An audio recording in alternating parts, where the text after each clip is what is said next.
Hoy vamos a explicar el falso consumo en Ecuador, una economía de papel. En el último feriado de fin de año se observó la migración de miles de personas que buscaban escapar, aunque sea por pocos días, de los problemas que agobian al país. Se habla constantemente de crisis económica, inseguridad y desempleo. Entonces surge una pregunta clave: ¿cómo se explica que, en medio de este contexto, tantas personas hayan salido a consumir y gastar sus ingresos? La respuesta está en la estructura de la economía ecuatoriana. Ecuador es una economía basada en el consumo, no en la inversión ni en el ahorro. En una economía sana, una persona debería generar ingresos suficientes para cubrir alimentación, vivienda, educación, salud y ocio. Solo después de cubrir estas necesidades, el ahorro debería existir. Sin embargo, en Ecuador, ese equilibrio prácticamente no existe para la mayoría de la población económicamente activa.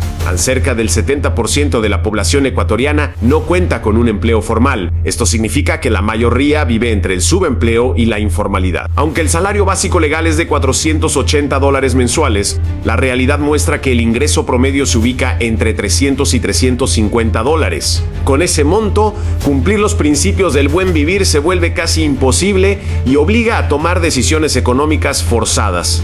Mientras tanto, la canasta básica de supervivencia en Ecuador bordea los $900. Es decir, el ingreso promedio no alcanza ni siquiera para cubrir las necesidades mínimas del hogar, mucho menos para ocio, recreación o ahorro. Ante esta realidad surge otra pregunta inevitable: ¿cómo es posible que durante los feriados se observe consumo, viajes y gastos que aparentan estabilidad económica y bienestar financiero generalizado?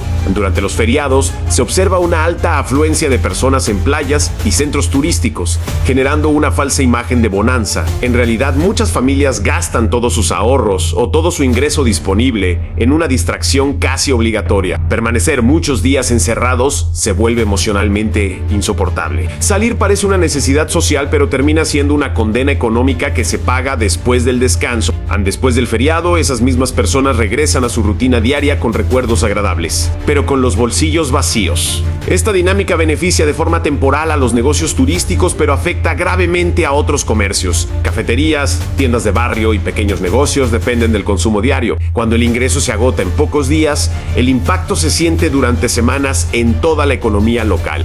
Por eso, tras cada feriado, los comercios barriales comienzan a resentir la caída del consumo. La misma persona que bailó, viajó y disfrutó durante 4 días, luego deja de comprar café, pan o dulces. No es falta de interés ni de ganas, es falta de dinero. El consumo se concentra en pocos días y desaparece el resto del mes, debilitando el flujo constante que sostiene a los pequeños negocios.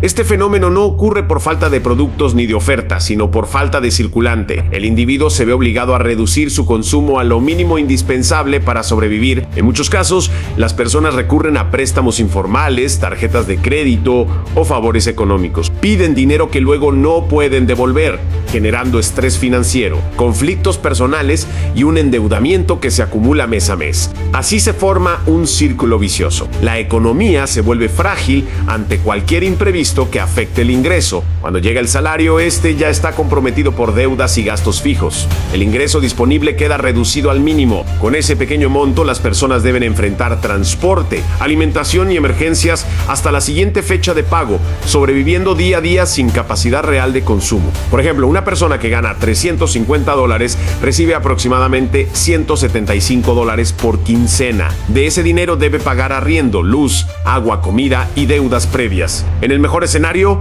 le quedarán $50 o menos para los siguientes 15 días. Con esa realidad económica, resulta imposible sostener un consumo constante o contribuir de manera real a la reactivación económica del país. Entonces, ¿cómo se puede esperar que la economía se dinamice si el 70% de la población apenas puede cubrir su supervivencia? Cuando vemos personas viajando o gastando en feriados, no lo hacen por estabilidad financiera, sino por presión emocional y social.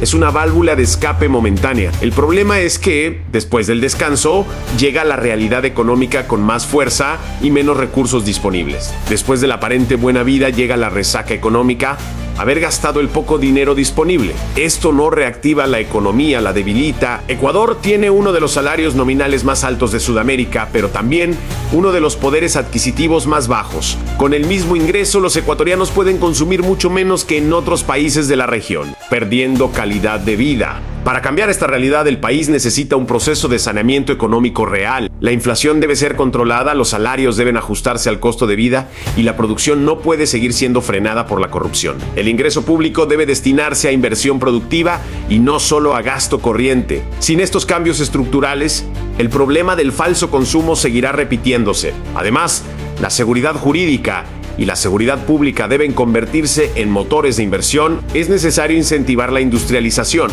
producir a menor costo y fortalecer el consumo interno y externo. Solo así se podrá construir una economía sólida, menos dependiente del endeudamiento y del consumo forzado. Sin producción y empleo formal, no existe estabilidad económica posible para la mayoría de la población. Solo entonces las personas dejarán de vivir con el miedo de que ir al cine hoy signifique no almorzar mañana, o que 2 días en la playa obliguen a fiar en la tienda el lunes. La realidad es clara, los últimos 3 gobiernos han deteriorado el ingreso y el poder adquisitivo, y lamentablemente no existen señales claras de un cambio estructural a corto plazo en Ecuador, por lo menos no en este gobierno ausente e insensible.